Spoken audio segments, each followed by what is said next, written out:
Every artist should have it, but only the greatest will understand it.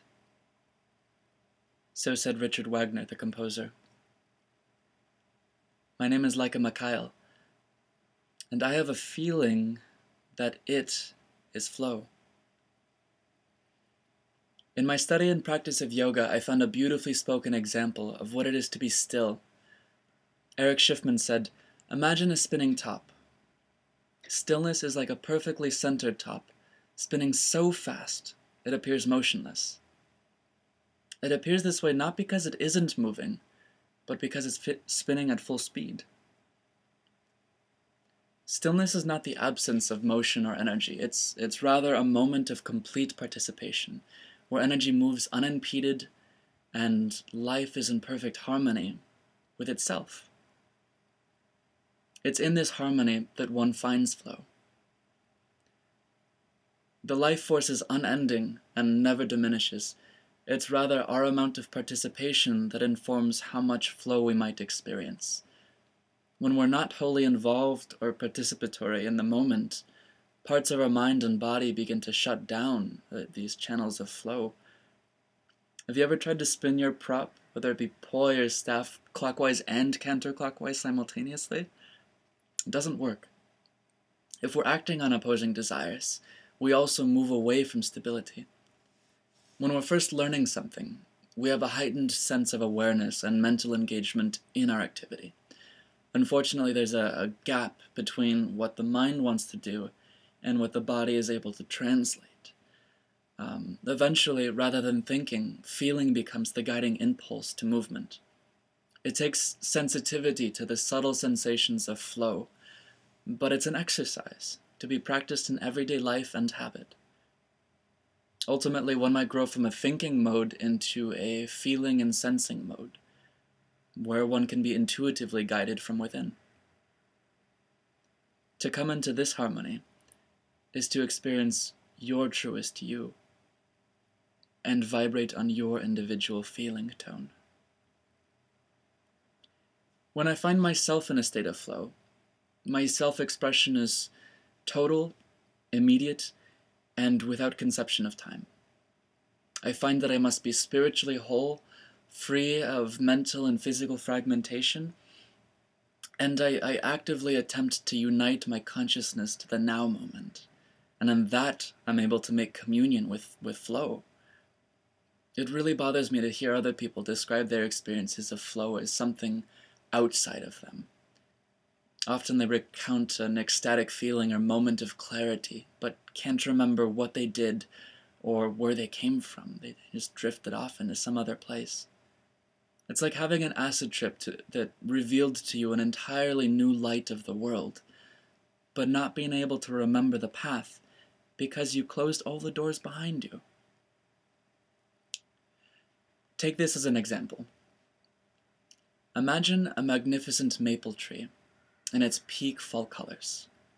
Soon it will shed its leaves and release its seeds in preparation for a sleepy winter. The leaves, brilliant yet no longer needed, fall to the ground below, where they will be forgotten as papery memories of their seasonal experience. The seeds, beautifully organic and winged with lace, they take flight on the wind, gracefully dancing to the laws of the land. These seeds have the intent of life and willingly surrender to the flow of the elements. They ride the autumn air, find a home in the wintered earth, and germinate in the wetness of spring. They flourish in the summer sun to start the cycle all over again.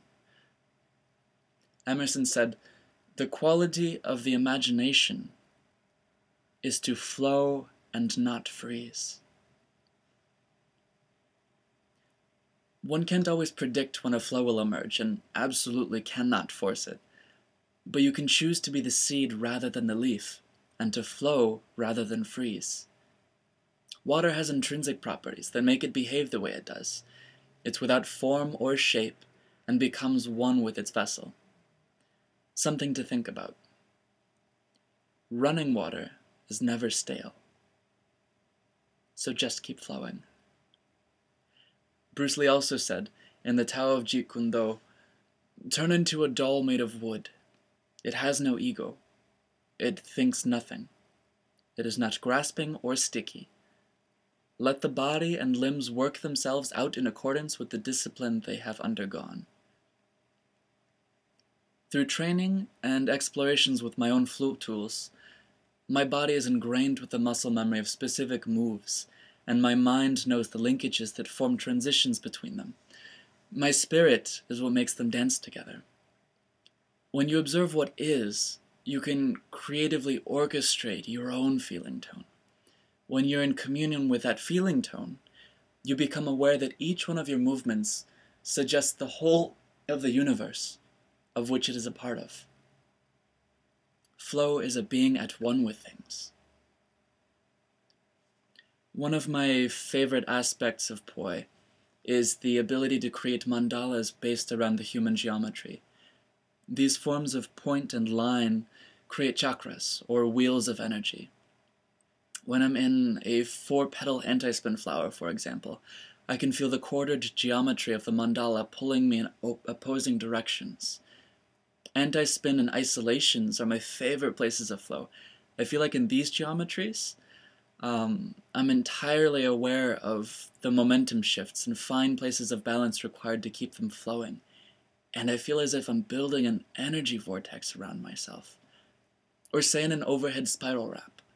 If I'm really feeling a flow, this will be that climactic reach up towards the cosmos, building myself a fiery crown of energy above myself.